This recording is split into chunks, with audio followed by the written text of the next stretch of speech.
For months, the United Kingdom has been quietly reshaping the battlefield in Ukraine, not through flashy announcements or dramatic press conferences, but through calculated, behind-the-scenes decisions. And one of those decisions, recently revealed, may turn out to be far more significant than anyone initially realized. A newly disclosed document from the British Ministry of Defence confirms that the UK has transferred its entire remaining fleet of AS-90 self-propelled howitzers to Ukraine, nearly 100 heavy artillery systems, without publicly acknowledging the scale of the move. There were no headlines, no official statements. The revelation came only after a British citizen, John Felix, submitted a Freedom of Information request, asking a deceptively simple question. When Britain said it had pledged all of its AS-90s, what did that actually mean? The answer was striking. According to the Ministry of Defence, all 99 operational AS-90s listed in the UK's 2021 UN Weapons Registry were donated to Ukraine. In practical terms, Britain handed over its entire active fleet of one of its most powerful artillery systems, quietly, efficiently, and without fanfare. To understand why this matters, we need to look closely at what the AS-90 actually brings to the battlefield. Developed during the final years of the Cold War, the AS-90 was designed to replace older American-made artillery and provide the British Army with a modern, mobile, and highly lethal fire support platform. Weighing roughly 45 tons and operated by a crew of up to 5, it is powered by a 660 horsepower diesel engine that allows it to keep pace with armored formations across difficult terrain. At its core is a 155mm gun capable of striking targets more than 25 kilometers away with standard ammunition, and even farther with advanced base-bleed rounds. These munitions reduce drag during flight, allowing shells to travel greater distances without sacrificing accuracy. Just as important is the system's rate of fire. The AS-90 can unleash multiple shells in rapid succession, then relocate before enemy counter-battery fire has time to respond. One of its most dangerous features is multiple round simultaneous impact, or MRSI. This capability allows the AS-90 to fire several shells along different trajectories so they all strike the target at the same moment. For the enemy, there is no warning sequence, just sudden, overwhelming destruction. Survivability is another key advantage. The AS-90's armored hull protects the crew from shrapnel and small arms fire, while its tracked chassis allows it to operate effectively in mud, snow, and harsh winter conditions. These traits make it especially well-suited for Ukraine's terrain, where wheeled systems often struggle during the colder months. The AS-90 is not an untested weapon. British forces deployed it during operations in the Balkans in the 1990s and later during the Iraq War. During the Battle of Basra in 2003, commanders praised the system's precision and reliability, describing it as one of the decisive tools of the campaign. By every metric, it proved itself as a capable and dependable artillery platform. But modern armies do not stand still. As newer, more automated systems entered service, the British Army gradually phased out the AS-90 in favor of platforms like the Swedish Archer.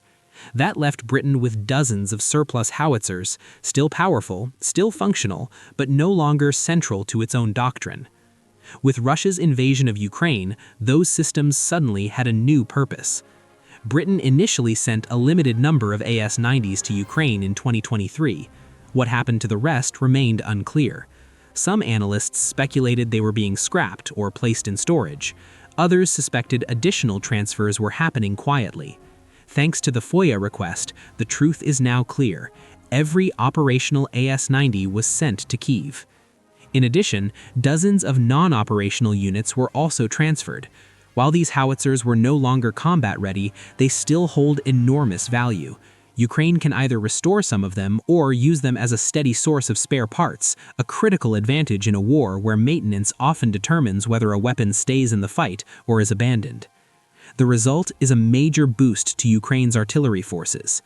Ukraine already operates a wide mix of systems, ranging from Soviet-era platforms like the Akatsiya and Musta to Western systems such as the Caesar, M777, and PZH-2000.